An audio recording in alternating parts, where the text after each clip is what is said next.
When 72-year-old Walter Thompson shuffled into Westfield Shopping Center to escape the bitter winter cold, security guard Ryan Mitchell saw exactly what he expected to see.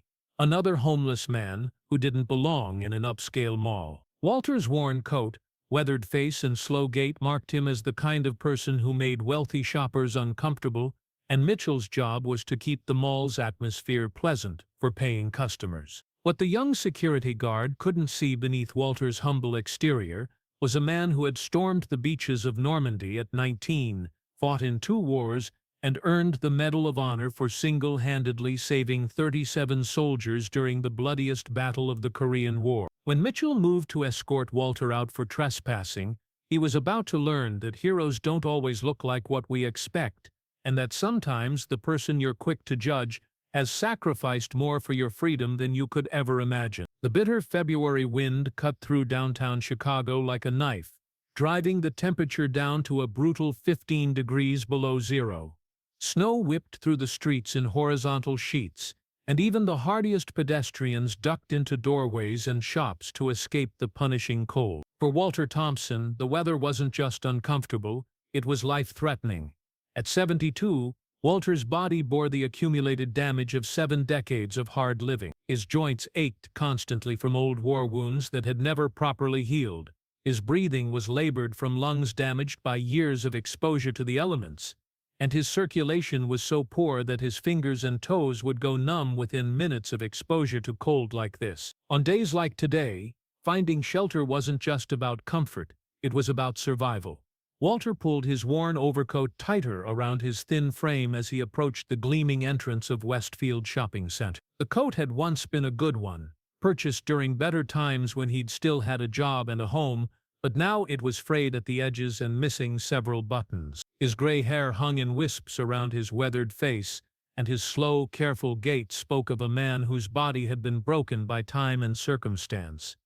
To the shoppers hurrying past him into the warm mall, Walter was invisible, just another homeless person to be ignored or avoided. They couldn't see the young soldier who'd once charged across the beaches of Normandy with bullets flying over his head. They couldn't see the decorated war hero who'd fought in 2 of America's most brutal conflicts. All they saw was an old man who didn't belong in their upscale world. Walter paused at the entrance, knowing that his presence would likely be unwelcome, but hoping that he could find a warm place to sit for just a few hours until the worst of the storm passed. He'd tried the public library, but it was closed for renovation. The homeless shelter was overcrowded and had turned him away. The warming centers were full. Westfield Shopping Center might be his only option for surviving the night. Inside the mall, the atmosphere was one of comfortable prosperity. Well-dressed shoppers moved between expensive stores, their arms full of shopping bags from boutiques and department stores. The marble floors gleamed under bright lighting, and the air was filled with the sounds of conversation, laughter, and the gentle background music that played throughout the mall's sound system. Ryan Mitchell, 28 years old and 2 years into his job as head of mall security, was conducting his regular patrol when he noticed the homeless man entering through the main entrance. Mitchell took pride in enacting what he called the proper atmosphere at Westfield, an environment where wealthy shoppers felt comfortable spending money without being confronted by the city's social problems. From his position near the information desk, Mitchell watched Walter carefully. The old man was moving slowly through the main corridor, clearly looking for somewhere to sit. His appearance was exactly what Mitchell had been trained to watch for: disheveled clothing, unkempt appearance, the kind of person who might make customers uncomfortable or even pose a security risk. Mitchell approached Walter with the confident stride of someone accustomed to being obeyed. He'd handled dozens of similar situations during his time at the mall, and he'd developed what he considered an efficient and professional approach to removing undesirable individuals without creating a scene. "Sir," Mitchell said, his voice carrying the authority of his position, "I'm going to need you to move along. This is private property, and we don't allow loitering." Walter looked up at the young security guard, noting the crisp uniform and the serious expression. He'd encountered this kind of situation many times over the years, and he knew that arguing would only make things worse. "I understand," Walter said quietly, his voice carrying the careful politeness of someone who'd learned to avoid confrontation. "I was just trying to get out of the cold for a bit. It's dangerous out there tonight." Mitchell's expression didn't soften. He'd heard every excuse in the book from people trying to justify their presence in the mall, and he wasn't interested in sob stories about the weather. "Sir, there are shelters for people in your situation. This is a shopping center for paying customers. I need you to leave the premises immediately." Walter felt the familiar sting of dismissal that had become a constant part of his life since he'd lost his home 3 years ago. But there was something particularly painful about being treated as less than human by someone young enough to be his grandson. Someone who had no idea what Walter had sacrificed for his country. "Son," Walter said, the word carrying decades of experience and wisdom, "I've been walking the streets for 6 hours trying to find somewhere warm. The shelters are full and it's 15 below out there. I'm not asking for anything except a place to sit until the storm passes." Mitchell's patience was wearing thin. He'd been trained to be firm but professional in these situations. But he didn't like being called son by someone he was trying to remove from the premises. "Sir, I'm not your son and this isn't a homeless shelter. If you don't leave voluntarily, I'll have to call the police and have you removed for trespassing." The threat hung in the air between them, and Walter felt something break inside him. For over 50 years he'd carried the memories of what he'd done for his country, the lives he'd saved, the courage he'd shown, the price he'd paid. He'd stormed enemy beaches, fought in frozen mountains, and earned the highest military honor his nation could bestow. And now he was being threatened with arrest for the crime of seeking shelter from a deadly storm. But Walter was also a man who understood dignity, even when others didn't recognize him. He began to turn toward the exit, accepting that he would have to face the brutal cold rather than continue this humiliating confrontation. That's when fate intervened in the form of Miss Eleanor Hoffman, an 82-year-old woman who'd been shopping for her granddaughter's birthday present when she overheard the exchange between Mitchell and Walter. Eleanor had lived through World War II as a young woman, and she'd lost her first husband in Korea. She'd spent her life honoring the memory of the men who'd fought and died for their country, and she recognized something in Walter's bearing that Mitchell had completely missed. "Excuse me," Eleanor said, approaching the two men with the confident authority of someone who'd spent 8 decades refusing to be ignored. "I couldn't help but overhear your conversation." Mitchell turned to her with obvious annoyance. The last thing he needed was a civilian getting involved in a security situation. "Ma'am, this doesn't concern you. I'm handling a trespassing issue." Eleanor looked at Walter more closely, noting not just his worn clothing but the way he carried himself, the straight back despite his age, the careful way he moved, the quiet dignity in his demeanor. There was something about him that reminded her of the veterans she'd known throughout her life. "Young man," Eleanor said to Mitchell, her voice carrying the kind of authority that comes from decades of speaking truth to power, "I think you're making a mistake." She turned to Walter. "Sir, if you don't mind me asking, did you serve in the military?" Walter looked at her with surprise. It had been years since anyone had looked at him and seen anything other than a homeless man to be avoided or pitied. "Yes, ma'am," Walter replied. "World War II and Korea, 82nd Airborne and later the 1st Infantry Division." Eleanor nodded, her suspicions confirmed. "I thought so. There's something about the way you carry yourself. My late husband served in Korea." "What unit were you with?" "1st Infantry Division, ma'am." "Big Red One." "I was at Heartbreak Ridge in '51. Eleanor's eyes widened. Heartbreak Ridge had been one of the bloodiest battles of the Korean War, and she knew that anyone who'd fought there had seen hell and lived to tell about it. Mitchell was growing impatient with this conversation. He didn't care about ancient history. He cared about maintaining order in his mall. "Ladies and gentlemen, this is all very interesting, but it doesn't change the fact that this man is trespassing. I need him to leave the premises immediately." Eleanor turned to face Mitchell with an expression that would have stopped a charging bull. "Young man, this gentleman is a Korean War veteran.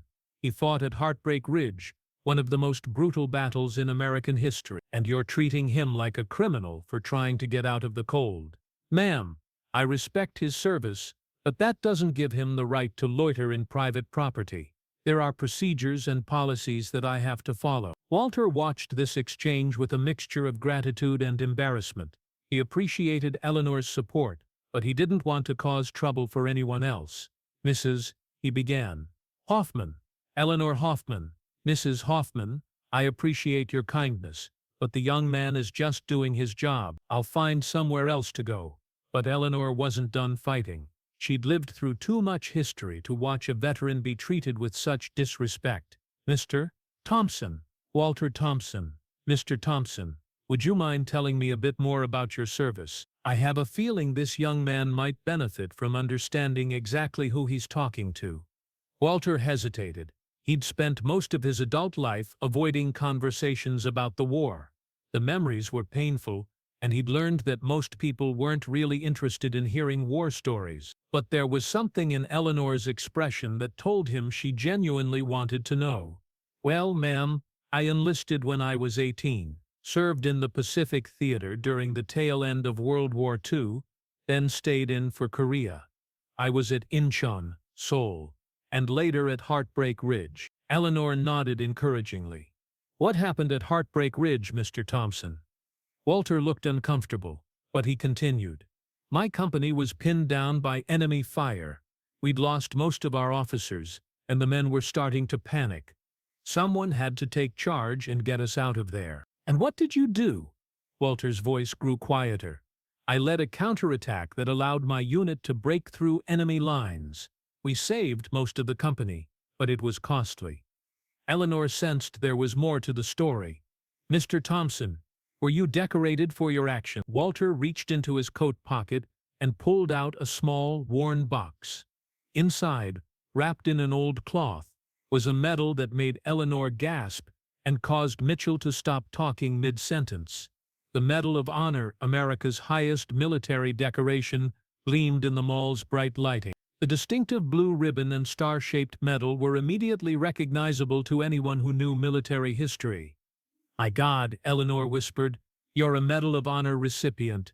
Mitchell stared at the medal in shock. He'd seen the Medal of Honor before in movies and documentaries, but he'd never actually been in the presence of someone who'd earned it. There were fewer than 3,500 living recipients of the medal, making Walter one of the rarest and most honored veterans in American history. "Sir," Mitchell said, his voice suddenly very different. I had no idea." Walter carefully rewrapped the medal and put it back in his pocket. "Son, there's no reason you would have known. I don't wear it on my sleeve and I don't talk about it much. But yes, I was awarded the Medal of Honor for actions during the Battle of Heartbreak Ridge." Eleanor looked at Mitchell with an expression that mixed disappointment with the hope that he might learn something from this encounter. "Mr. Mitchell, this man isn't just any veteran. He's a Medal of Honor recipient. Do you understand what that means?" Mitchell shook his head, suddenly feeling very young and very ignorant.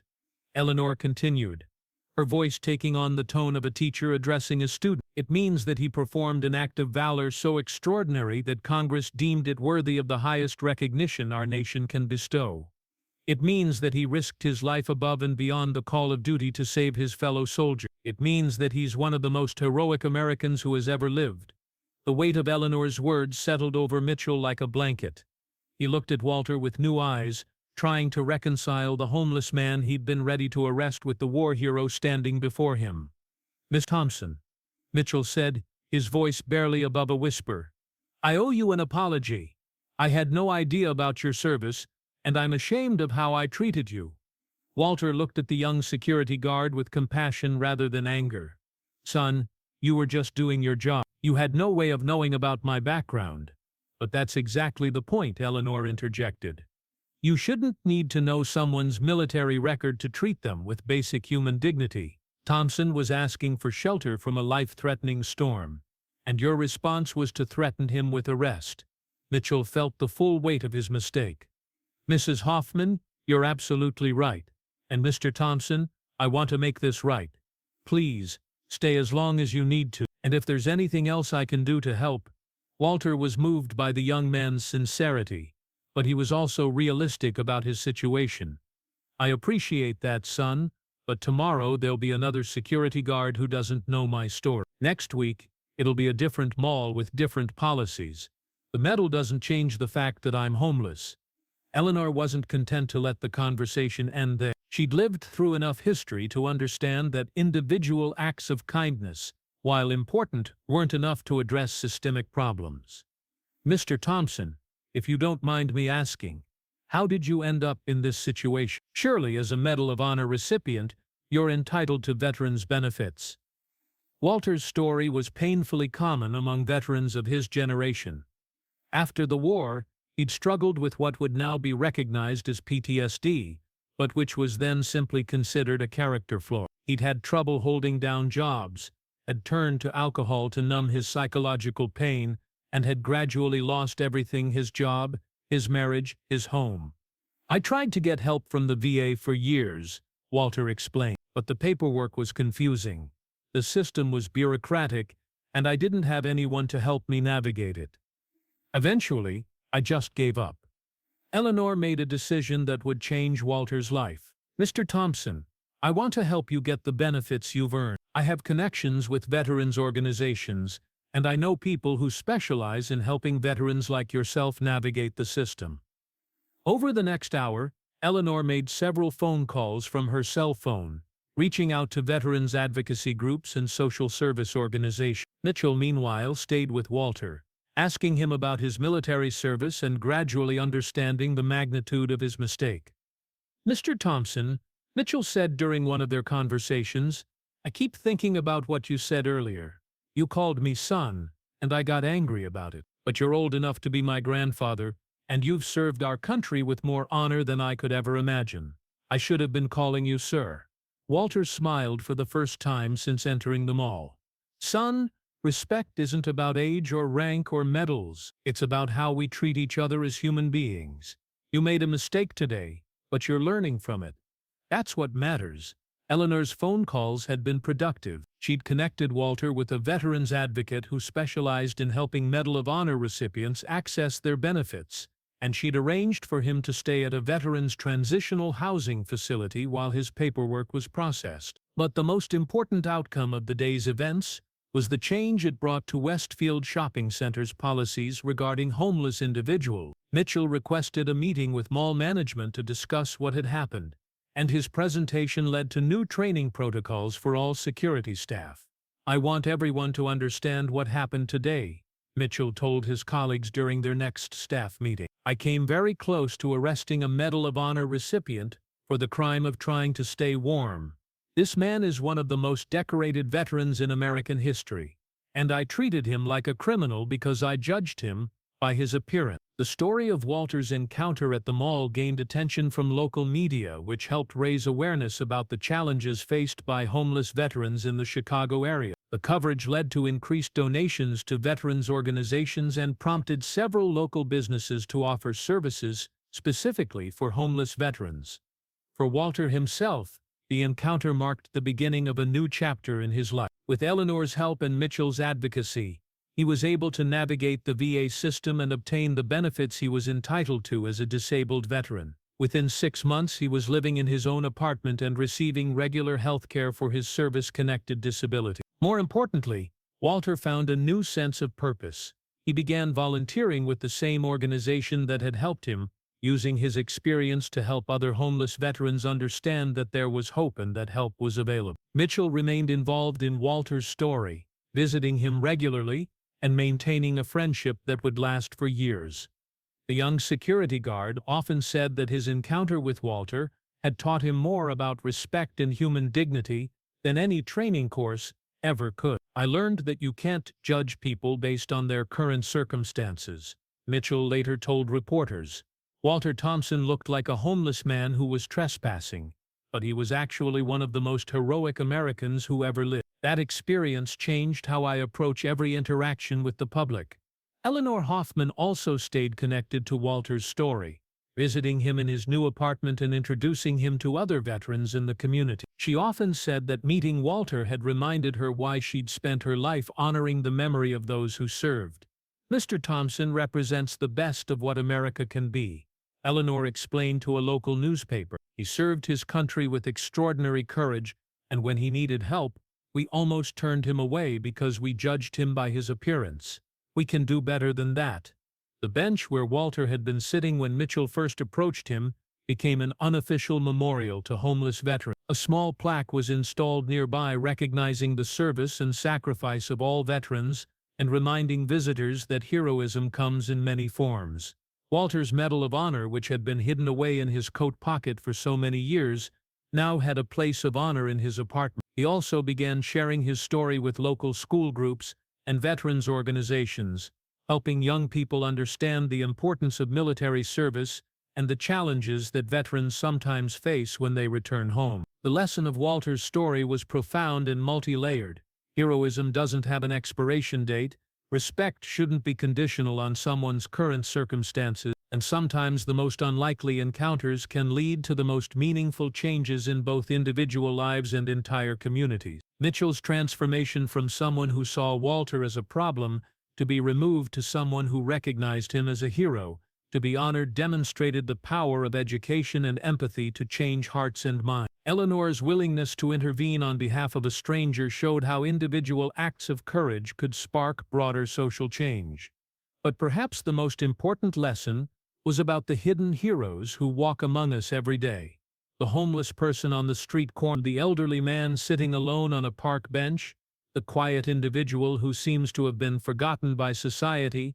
Any of them might be someone who once risked everything for their country and who deserves our respect and support regardless of their current circumstance. Walter Thompson's Medal of Honor had been earned through extraordinary courage on a battlefield in Korea more than 70 years earlier. But his quiet dignity in the face of adversity, his willingness to forgive those who had wronged him, and his commitment to helping other veterans demonstrated a different kind of heroism that was equally inspiring. Years later, when people asked Walter about the day that changed his life, he would always give credit to Eleanor Hoffman for being willing to see past his homelessness to the person underneath, and to Ryan Mitchell for being willing to learn from his mistakes.